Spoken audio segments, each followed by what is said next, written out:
Dalam pelajaran di Akademi Militer, dan pastinya ilmu ini diajarkan di Lemhanas, ada pelajaran dasar bagaimana sebuah pemahaman atas survival of the nation diajarkan. Survival of the nation adalah kelangsungan hidup bernegara sebuah bangsa. Wilayah hidup tersebut atau teritori harus dijaga pertahanannya. Karena itu negara kalau pejabatnya belum ikut Lemhanas, gagap melihat dunia, kasihan melihatnya. Apalagi pada saat membuat keputusan, kelihatan banget deh. Dalam pelajaran tersebut, strategi untuk menyerang daerah lain demi kehidupan bangsanya ada beragam. Yang paling awal adalah penaklukan atau annexation seperti yang dilakukan oleh bangsa Romawi ketika di masa kekaisaran 600 tahun sebelum Masehi hingga 600 tahun setelah Masehi. 1000 tahun Romawi itu berkuasa. Juga bangsa Mongol yang mana masa emasnya di zaman Kubilai Khan, sepertiga daratan dunia mereka kuasai. Untuk menghidupi Roma dan wilayah dalam lainnya, mereka berekspansi menaklukkan daerah-daerah subur tetangga mereka dan daerah kaya tetangga mereka, hingga wilayahnya keluar di sisi utara sampai Germania, sampai Britannica, sampai utara Afrika, dan di sisi timur Persia. Itulah koloni 1.0,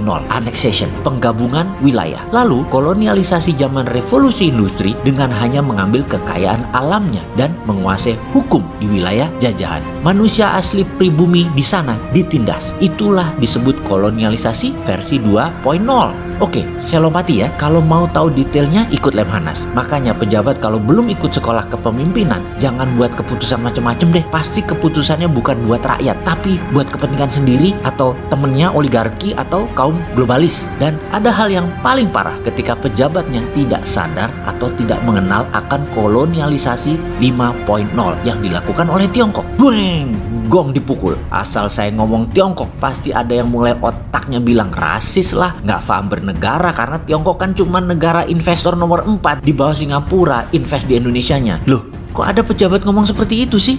Pejabat, lu pernah sekolah kepemimpinan nggak? Sesko, Lemhanas. Singapura itu nggak pernah pakai protokol kolonialisasi 5.0, paham you? Atau sudah dapat cuan kali, jadi dalil biar kelihatan bener, lu bela-belain dari Tiongkok. Tiongkok investnya pakai protokol kolonialisasi 5.0, ngerti? Emosi, panggil buzzer. Sabar dikit napa? Sensi amat sih, kita luruskan. Saya anggap pejabat lupa. Saya ingatkan, gak usah takut hilang jabatan. Sontoloyo ini gak ambisi politik kok. Yang keterlaluan adalah kalau pejabatnya nanya, apa itu kolonialisasi 5.0? Diamput kon, kok iso jabat kowe, Cak? Kalau buzzer goblok wajar, kalau fans gak nyandak otaknya ya wajar. Lah buku gak pernah baca, gaul sama kaum akademisi gak pernah, dapet info hanya baca judul, headline, clickbait media online doang. Ya terang aja konslet otaknya, gak tahu kolonialisasi 5.0.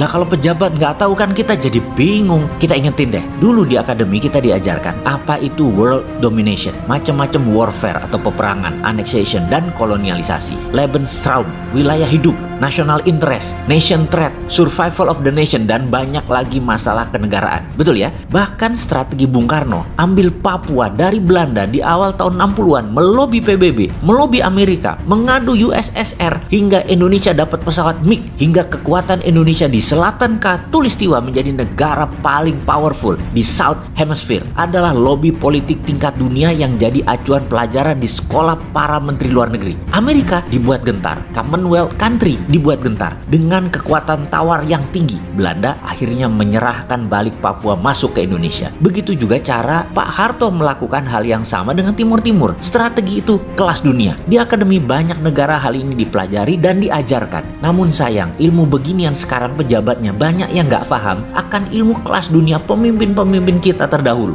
Apalagi sejarah kolonialisasi 5.0 yang diajari di Akademi Militer Kenamaan di Baltimore misalnya, yang mengacu pada sejarah bersatunya Nusantara di bawah Panji Majapahit. Inilah awal sejarah dunia yang membuat dunia tersentak. Indonesia sesungguhnya ditakdirkan dari awal adalah menjadi global player, karena sejak 5 abad yang lalu sudah pakai strategi kolonialisasi 5.0. Padahal Eropa saja di periode yang sama masih memakai kolonialisasi 2.0.